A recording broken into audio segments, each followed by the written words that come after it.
रायगड, महाराष्ट्रासह देश विदेशातील ताज्या बातम्या पाहण्यासाठी मॅक्स इंडिया लाईव्ह चॅनलला सबस्क्राईब करा आणि बेल आयकॉन दाबायला विसरू नका.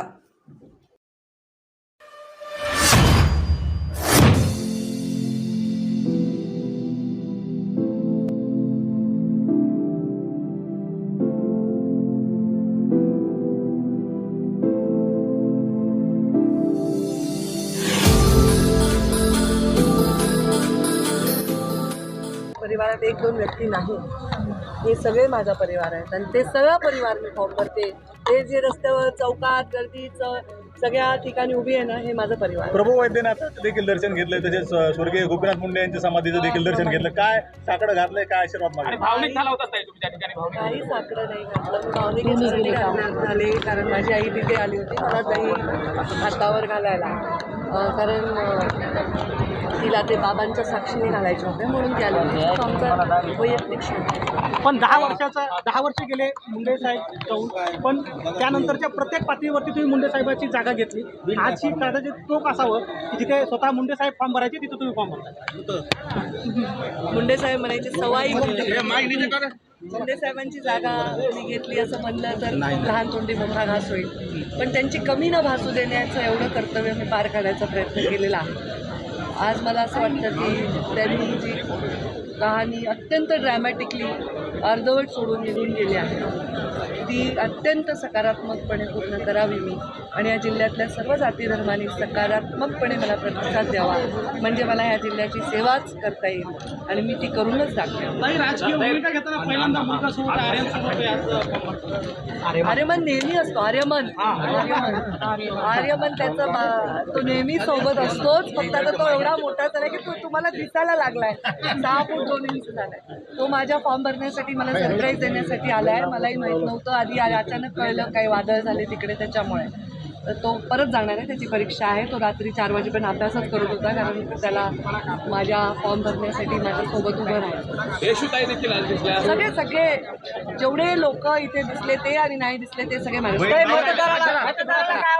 या ठिकाणी आमदार देखील दाखल झाले, तुम्ही कुणाला बोलवलं होतं का नेमकं ते उत्स्फूर्त आले? नाही, हे माझ्यावर प्रेम करणाऱ्या आमदार माधुरी मिसाळ आहेत, आमदार उमा खापरे आहेत, आमदार आमच्या जगतापताई आहेत, आणि ह्या सगळ्यांच्या प्रचारासाठी मी नेहमी गेलेली आहे त्यांच्यासाठी, आणि त्यांनी त्या भावनेतून आल्या आहेत. त्या आमदार म्हणून नाही, माझ्या मैत्रिणी म्हणून आल्या आहेत. खूप लोकांना यायचं होतं आज, पण मी म्हटलं थांबा, आम्हाला फॉर्म शांतपणे भरायचा आहे, साधेपणे भरायचा आहे, साधी रॅली काढायची आहे. आणि आज कसं आहे, सगळ्या राज्यातला हा शेवटचा दिवस आहे प्रचाराचा, त्या टप्प्याचा. परवा दिवशी मतदान असल्यामुळे सगळे वेगवेगळ्या ठिकाणी सभेला आहेत. इथेच आता आम्हाला जवळपास एवढे नेते आहेत आणि बीड जिल्ह्यातले बरेचसे स्टार प्रचारकच आहेत ना आम्ही. आता धनंजय पण राज्यात त्यांच्या पक्षाचे स्टार प्रचारक आहेत, मी माझ्या पक्षाची आहे. तर आम्ही स्वतः स्टार प्रचारक असल्यामुळे आम्ही काही कोणाला फार त्रास द्यायचा नाही असं ठरवलं होतं. त्या माझ्या प्रेमापोटी आलेले आहेत, ते लोक मला शुभेच्छा द्यायला. आरोप करत असताना विरोधक कारखान्यावर तुमच्यावरती प्रत्येक आरोप करतात. आता देखील जो वारंवार आरोप केला जातो की कारखाने बुडवले, नेमके काय होतं ते काय लोकांना? आता ते काय नंतर सांगू, त्याच्यासाठी एक वेगळा इंटरव्ह्यू घेऊ. लोकांना प्रचंड विश्वास आहे माझ्याविषयी. आता विरोधकांना काहीतरी शोधून सापडलंय. ठीक आहे, आमचे कारखाने अडचणीत आहेत आर्थिक, आणि त्याच्यामुळे ते अडचणीत आहे जगाला माहिती, तुम्हीच सगळ्या न्यूज कव्हर केलेल्या आहे. तर एखादा उद्योग आर्थिक अडचणीत येणं हा गुन्हा नव्हे. एखादा माणूस बँकरप्सीला पोचणं, एखादा उद्योग, हा काही गुन्हा नाही आहे. हा गुन्हा नाही, काही नाही. सगळा परिवार असतो, सगळा परिवार आला आहे. काही लोक परळीत थांबले, काही आले, ते काही वैयक्तिक विषय. दाखल केलेलं आहे. आता तो गोंधळ ऐकताय की नाशिकवरनं लोक मला शुभेच्छा द्यायला आलेले आहेत. माझ्या आता सर्वजण आपण महामानव बाबासाहेब आंबेडकरांच्या पुतळ्याकडे जाऊया. तिथे मी अभिवादन करणार आहे आणि तिथून सगळ्या अभिवादन करत आम्ही माने कॉम्प्लेक्समध्ये जाणार आहोत. पण ही गर्दी बघून काय वाटत आहे तुम्हाला? कारण बीड शहरामध्ये जी गर्दी होते, ती गर्दी काय सांगते? गर्दी मोठ्या प्रमाणात झाली, दिसलीच नाही अजून. मी तर मोठी गर्दी झाली आहे. मला आतापर्यंत मी फॉर्मच भरत होते. जेवढ्या लोकांचे मला निरोप आले आम्ही येणार त्याचा अंदाज घेऊनच मी सभा ठेवली, नाहीतर नुसता फॉर्मच भरणार होते. दुसरा टप्पा आहे आता सुरू होते. दुसरा टप्पा मला दुसरा टप्पा कसा? आता प्रचाराचं काही नाही, लोकांचे जाऊन पाय पकडायचे, लोकांना आशीर्वाद मागायचा आणि लोकांना विश्वास द्यायचा. त्यांच्या समोर नतमस्तक व्हायचं हाच टप्पा आहे आता. जे काय आहे आमची लिडरशिप लोकांनी अनेक वर्ष पाहिली. माझे भाषणे खूप ऐकले, सगळं माझा पक्ष माहिती, माझे नेते माहिती, जिल्ह्याची सगळ्यांना परिस्थिती माहिती.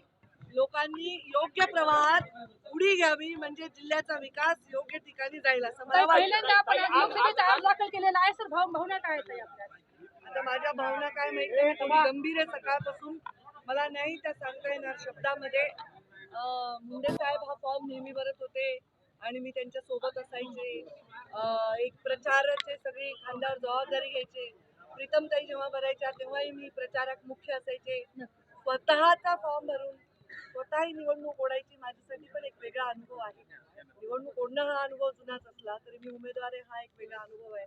थोडी नक्कीच मी गंभीर आहे कारण मला बरेच जण विचारतात आज तुम्ही नेहमीसारख्या फ्रेश दिसत नाही.